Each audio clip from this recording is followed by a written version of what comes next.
پێشتە بە سوودەکان ڕۆژێکیان قوتابیەک هات بۆ لای مامۆستایەک وتی مامۆستا ئامۆژگاریم بکە وتی کوڕی شیرینم قوتابی خوێن کارە ئازیزەکەم چەند ئامۆژگاریەکەت دەکەم پێشەیە بۆ خۆم ئینجا بۆ تۆ بەڵکو سوودیە بێ بۆ دنیا و قیامەتمان یەکەم هەمیشە ملکەت بە بۆ سێ کەس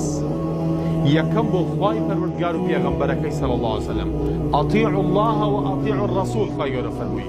گوێڕاڵی خوا و پێغەمبەر بکە صلی الله علیه وسلم اینجا گوێڕایاڵی دایک و باوکیشت بکە خوای تەعالا فەرمووی گوێڕایاڵی دایک و باوکیشت بکە لە چیدا لە چاکەداش بەس لە شیرک و هاوبەشداناندا فەلا تطیعهما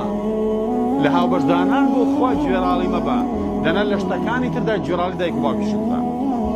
ئینجا وتی خۆت لە سێ شت بپارێزە یەکەم بریندارکردنی هەستی خەڵک جاری وا هەیە مرۆڤ سێک دەکات دڵی بەرامبەر وا دەشکێنێ و شعور و هەست و نەست و دڵی وا بریندار دەکات ئەگەر گولە لە جەستەی بدرێ و ساڕێژبوونی باشتر و ئاسانتر و چاکترە بەڵام هەرگیز شوێنی ئەو شەو کەلیمەی کە لە دڵیدا برینی دروست کردووە قەت ماغە ناگرێ و چاک نابێت وتی خۆت بپارێزە لە بریندارکردنی خەڵک دووەم ڕق و کینە لە دڵ مەگرە چکە ڕق و کینە وا لێ دەکات بەرامبەر خەڵک ڕەوشتت ناشرن بێ حەسوود بی وارە زمانت زبر بێ غەیبەتیان بکەی اینجا خیانەت خۆتی لێ بپارێزە خیانەت لە ئیسلام خیانەت لە خوا خیانەت لە پێغەمبەر صلی الله علیه وسلم خیانەت لە مسلمانان لە ماڵی مسلمانان اینجا سێ شت بە خەڵکی ببەخشە فەرمووی ڕووخۆشی ئەگەر پارەت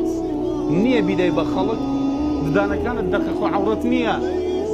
باڕوود خۆش بێ زەردەخەنە تەبەسومکە فی وەجهی ئەخیکە سەدەقە ڕووخۆشی بە خەڵک ببەخشە ڕێزیان لێ بگرە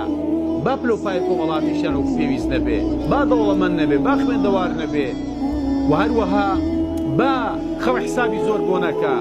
اینجا وەفادار بە بەرامبەر بە خوا سبحانه وتعالى بەرامبەر بە پێغەمبەر صلی الله علیه وسلم بەرامبەر بە ئیسلام بەرامبەر بە خەڵک اینجا هاوڕێتی سێ کەسیش مەکە کەسی متەکەبیری خۆ بە زۆر زان مرۆڤی نەفام و نەزان اینجا مرۆڤی خیانەتکار سێشتیش هەمیشە با لە یادت بێت خۆشەویستی واتە بە خۆشەویستی تەعامل و مامەڵە بکە لەگەڵ خۆت لەگەڵ پیشەکەت لەگەڵ هاوسەر لەگەڵ مناڵ لەگەڵ دایک و باوک لەگەڵ هاوڕێ لەگەڵ هاوسێ لەگەڵ نیشتیمان بە هەموو شتێک بە خۆشەویستی مامەڵە بکە